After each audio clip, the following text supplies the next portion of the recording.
hearing of the First District Court of Appeal is now open. All that business was from here, give attention, and you shall be heard.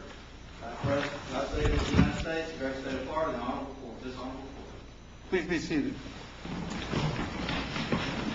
We have 4 cases on the docket this morning. We're going to take them in the order that they appear. We're going to take a 15-minute break after the first case to have coffee in the Commons, and we invite all the attorneys to have coffee with us in the Commons after the first case. General announcement for appellants. When you come up, if you tell me you want rebuttal time, I will try to remind you, but ultimately you're going to be responsible because the clock's in front of you. Everybody ready on the first case? Yes, sir. May proceed.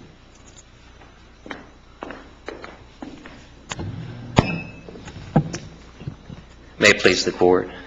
Mike Freed of Brennan, Mann, and Diamond, on behalf of the appellant, plaintiff Kenneth Crosby, together with Patrick Bennett, our summer associate. I would like to reserve 5 minutes, and I'll do my best to remember that. Kenneth Crosby seeks review of the trial court's order compelling Kenneth Crosby's complaint to arbitration. That complaint alleges 5 claims, 4 against Johnson & Johnson and Ken Weber, 2 separate defendants. 1, count 3, against Ken Weber only for actions outside the course and scope of his employment in tortiously interfering with the Johnson & Johnson-Kenneth Crosby relationship. There are 2 basic and very separate issues for review. Both require an analysis of the precise facts as pled and specifically what is not pled. The first issue is, do the tort claims against both of the defendants, counts 1, 2, 4, and 5, compel arbitration under the arbitration provision of the expired, fully performed contract between Kenneth Crosby and Johnson & Johnson? We submit that they do not.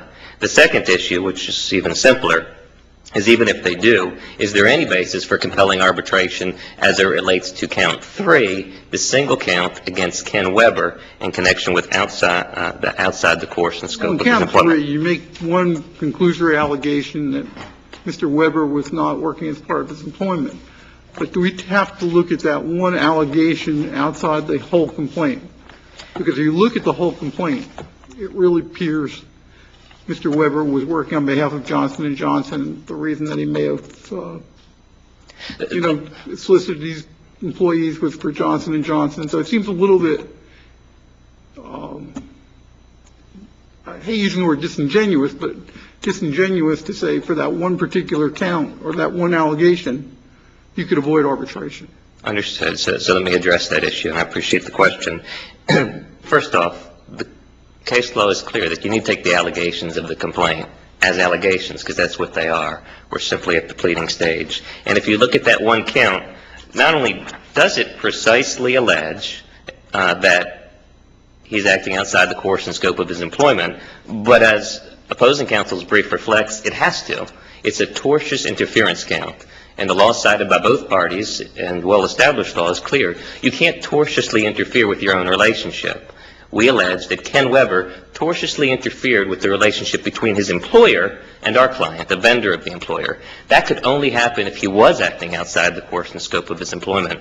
There are numerous cases, and maybe this is a more procedurally specific answer to your question, where some counts are compelled to arbitration and some counts aren't. So this court, as the trial court, as well have the authority to do that. The question is simply, is this one of those counts? Now, again, the simple issue for the Ken Weber issue is, did he sign an agreement? No, he didn't. If he didn't sign an agreement, the court can only compel arbitration of counts in which he was acting as an agent of a party to a contract. That's clearly the case as to counts 1, 2, 3, and 4.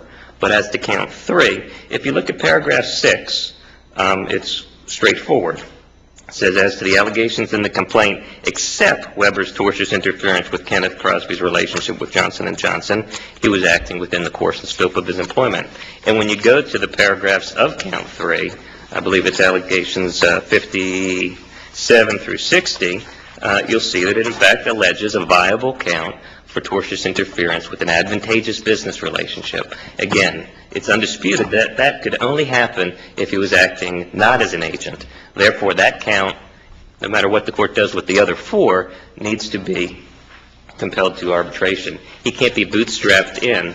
That needs to be looked at with precision. one final point on that issue, and it's... But still the count arises out of the contract, the contractual relationship between Johnson & Johnson and... You're saying, excuse me... I'm saying even though you have to allege that he was not acting as an agent, Right. that particular count still arises out of the contractual relationship between the parties, doesn't it? No, Your Honor. In fact, that goes to the bigger issue of counts 1, 2, 4, and 5, which I'll certainly walk through in just a moment, why none of the counts arise out of the contract. If the court means colloquially, did the contract happen and then these things happened, yes, but the case law is quite clear, including the Supreme Court case of Seifert, that arising out of doesn't simply mean it wouldn't have happened but all for. The duties that arise here aren't the duty portion of each of these counts arise because of the contractual relationship between the parties. I'm pleased to address that because that's absolutely not the case, Your Honor. You'll see in the complaint there's no reference to the contract. There's no reference to contractual duties. In fact, as the record reflects, we acknowledge that the contract was fully performed and that there was no breach by Johnson & Johnson.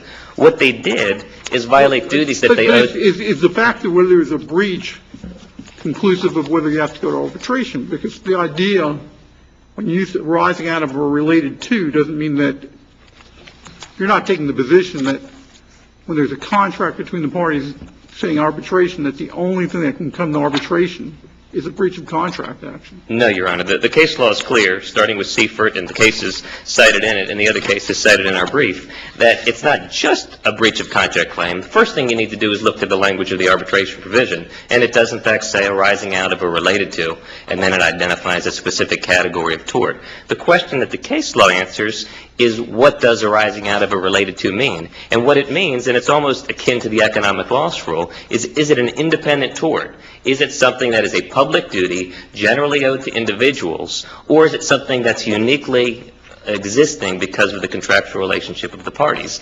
Here, anyone could have committed these torts against Kenneth Crosby. Could have been a competitor of Johnson & Johnson, say Bausch & Lomb. Could have been ABC Corp. You can tortiously interfere with another party's relationship. You can violate Florida's Deceptive and Unfair Trade Practice Act by raiding our employees and causing them to leave and bring secretive material or confidential material. That could happen, Your Honor. I could do that to Kenneth Crosby. The fact that we were in a contractual relationship placed Johnson & Johnson in a position to uniquely abuse that. But you aren't an employee of one of the signatories of the contract. I said, you can commit the tort. Yes, you can, but you are not one of the employee of one of the signatories of the contract. Doesn't that make a difference? No, Your Honor, and I'm answering the question broadly because I interpreted the court's question to be, do the claims 1, 2, 3, 4, and 5 arise out of the contract? And the case law is quite clear that the mere coincidence that parties have a contract and then a tort claim arises does not make that claim arbitrable.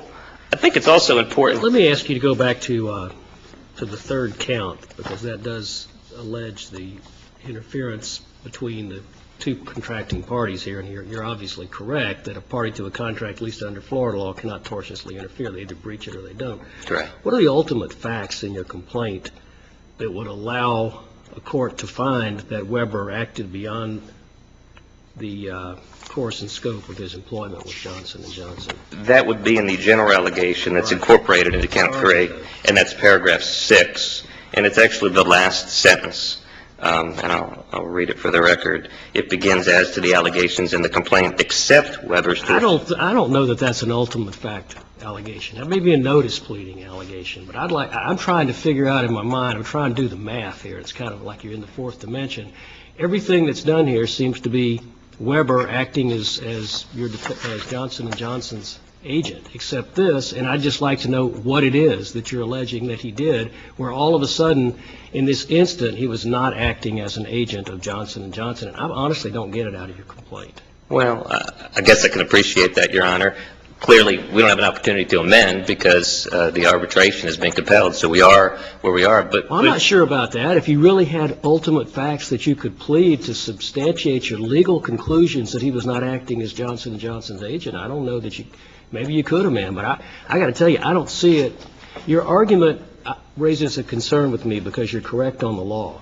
But I just don't see anything in here that would allow me to follow that trail, because I can't imagine in this business scenario how for that instant Weber was not acting as an agent. Well, let me explain why we played it the way we did, and maybe that'll help, because clearly we're limited to the four corners of the complaint, and it says what it says.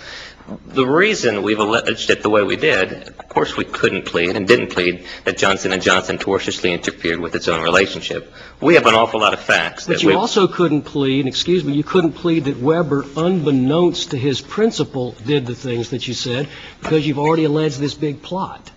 Well, the plot was orchestrated by Ken Weber. Obviously, some of this will be ferreted out in discovery. Whether Mr. Weber was, as alleged in counts 1, 2, 4, and 5, acting for the ultimate benefit of his employer and with the direction of the higher-ups remains to be seen. It could be, and count 3 alleges, that Weber was acting for his own benefit, to make himself look good, to get himself additional bonuses, to do business privately with Cameron George and Brian Lewis. And that's why we've pled in the alternative as we have, and we believe that count appropriately should be in arbitration. Let me continue then, because the Ken Weber issue is what it is, and we think it is a compelling argument. About down to 5 minutes. I appreciate that. I'll probably go over what I said I wanted to reserve, and then I'll come back. One point I want the court to focus on, because when you reread the briefs, they're never quite as precise as you thought they were when you wrote it, and that is the maxim that I'll translate into English, which is when you include something, you exclude the other.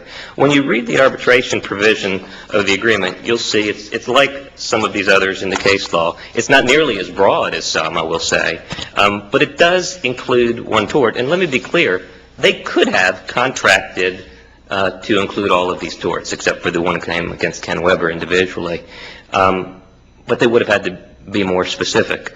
Or more general. They weren't. It's a relatively narrow provision, and it includes one tort. It says a claim of inducement of this agreement by fraud or otherwise.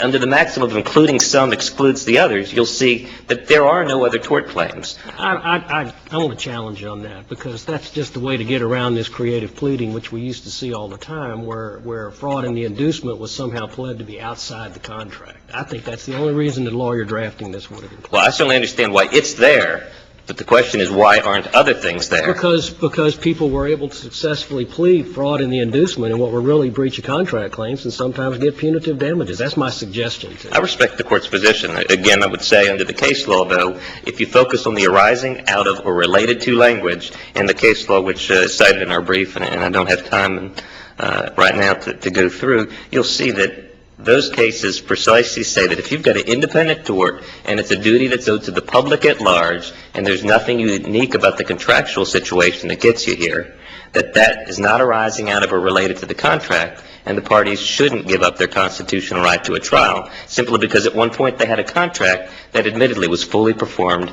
and of which there is no breach. I'll reserve the rest of my time.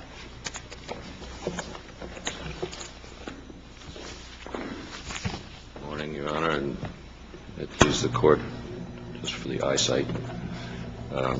Take your time. I have to stop this thing, too. Sorry. You're mechanically challenged like I am. Your Honor, we had a contract with Crosby that said a little bit more than counsel acknowledged in his argument. It said that we are entitled to go to arbitration on any dispute that arises out of or is related in any manner to this contract, and that it includes, doesn't say it excludes anything else, it includes claims of wrongful fraudulent inducement into the contract. So we had a contract that said we have a relationship that we have taken pains to define in a multi-paragraph contract that applies to 200 subsidiary companies who can then give work orders under that contract and take advantage of the arrangements made. And there is no other relationship. So there is no business relationship between these parties except what was created in that contract. And it is for, as is alleged in the complaint, it is for Crosby to staff up, to provide essentially all the logistics support for this operation on the eyeglass and eye care business, and it includes such things as the ownership of the copyrights in everything that Crosby develops under this contract belong to Johnson & Johnson at the end of the contract. So the allegations of the complaint try, I suppose, to get around all of that, but in counts 1 and 2, he's talking about an interference with a business relationship that is defined front to back by that agreement. There is nothing else. And in count 3, with Mr. Weber, I think not only do we not find ultimate facts, Judge Kahn, in the complaint, I don't even think under the current standards this would solve or this would comply with the notice pleading requirements in the federal court. There is absolutely nothing in this complaint that suggests that Mr. Weber had any reason to benefit or achieved any benefit or tried to achieve any personal benefit from the actions that he's alleged to have taken. He was the guy who was the contact person between Johnson & Johnson, or in this case Vision Care, and Crosby. He was the guy who managed them. He was the guy they came to for decisions. And according to the complaint, he was the guy who tried to adjust the relationship in a way that brought Lewis and George into a different relationship with J&J. Now, can I take you off topic for a second? Yes, Your Honor. Do you still have a motion to dismiss the appeal pending, I believe, and based on federal preemption? Right. As I understand federal preemption, that it only applies when you frustrate the purpose of the federal statute. Could you tell me how providing an interlocutory appeal specifically frustrates the purpose of the federal statute? I can try, and I acknowledge all of the state authority to the contrary, except Florida hasn't spoken on it yet. Good case out of Maryland appears directly against you. But, my son lives in Chevy Chase. I don't know what to say, but the answer is this. I think you have to read Section 16 of the Federal Arbitration Act. You have to read that Montana case, the doctor's case out of the Supreme Court, which preceded Chevy Chase, I acknowledge. And in that case and in the Perry case to which it cites, the Supreme Court says you cannot target, I'm paraphrasing, you cannot target an arbitration agreement, and that's either by legislative or by judicial action if you're a state. And second, the Section 16 of the Arbitration Act says that you have an unappealable order if the order is to stay pending arbitration. So the Arbitration Act created substance here. It created a firm and established, I think well-established now, right to enforce a contract to arbitrate. It established that you, with the case law around it, that you cannot impair that right. And it established that if an action is stayed, and there was dispute over that in the circuit court, and counsel for Crosby wanted it to be stayed, not dismissed. It was stayed at his request, our request, but his distinction. And that is not an appealable order under the Federal Arbitration Act. Now, that is what it is. It's not, you'd be first, I think, on this, but I think it's correct that this is an unappealable order under the Federal Arbitration Act, and to allow an appeal impairs the right created in the contract to have this dispute settled in arbitration, not in litigation.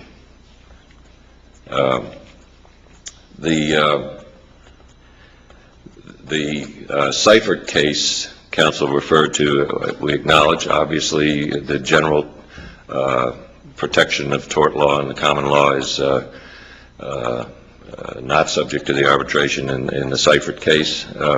In this case, once again, I'd simply repeat, there is absolutely nothing in this relationship that anyone else has a stake in except Crosby and the J&J companies. And these claims are addressing that relationship that is defined by the contract. If you have no further questions, Your Honor, I'm finished. Thank you.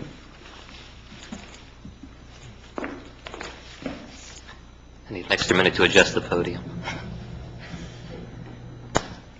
We're sized properly to be each other's opposition I here. don't know, you think we should put some kind of requirement that the opposing counsel be about the same height? Be interesting to redistribution of cases. I think I'd be on the losing end, actually. I'm not sure there are that many people my height. Your Honor, the principal argument that opposing counsel raised is with regard to business relationships. So let me crystallize that. The claim for damages is, as the complaint alleges, for the revenues that would have been derived from the competitive procurement process that was ongoing. That was outside of the master agreement that contained the arbitration provision. The master agreement containing the arbitration provision terminated, was extended for a little bit of time, and then ended in full performance. There is no interpretation issues necessary here. One thing with regard to Weber, opposing counsel said there's no evidence of a personal benefit to Weber. There's no evidence because there was no time to gather evidence. This was a hearing on a motion to compel. Evidence was not gathered. Now, it could have been, and the case law that we cite says that if a determination was going to be made on the Weber issue or any issue requiring a factual determination, then an evidentiary hearing was required. That did not happen, and at the very least, we would request a remand for that purpose, but don't believe it's necessary because the allegations, we believe, are quite sufficient. Johnson & Johnson's position is that they could basically do anything. They could defame our client. They could wrongfully prosecute our client for engaging in criminal activities. They could physically assault someone on the facility. And the simple fact that we, Johnson & Johnson and Kenneth Crosby, had engaged in a contractual relationship governing some parts of their relationship would have precluded them from pursuing their constitutional right to a trial. And that's simply not the law. That right shouldn't be abrogated simply because at some time there was a contractual relationship. And again, the cases, and perhaps we haven't discussed the cases enough, but the Seifert case is Supreme Court precedent, and it's quite clear, and it follows the Dussault case out of Arizona. And they're both very clear that no matter what the claim is, personal injury or otherwise, if it's an independent tort for a claim owed to the public generally, then it can be pursued. I think the language in Seifert at page 638, the mere fact that a dispute would not have arisen but for a contract is not sufficient to compel arbitration as relating to the contract. That's a paraphrase, but that's a manifestation of what the holding is in Seifert and in Dussault, which is adopted. There needs to be a significant relationship to the contract, not just a mere but-for determination.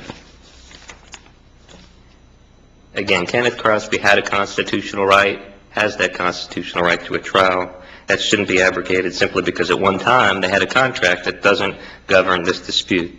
There's nothing cited in the briefs or at oral argument today by opposing counsel that suggests otherwise. We would ask the court to strongly look back at the allegations, strongly look back at the arbitration provision and the cited case law, which I believe control this determination, and reverse and remand with instructions that the arbitration should not move forward as to any of the counts. Thank you, Your Honor. The court will stand in recess for 15 minutes.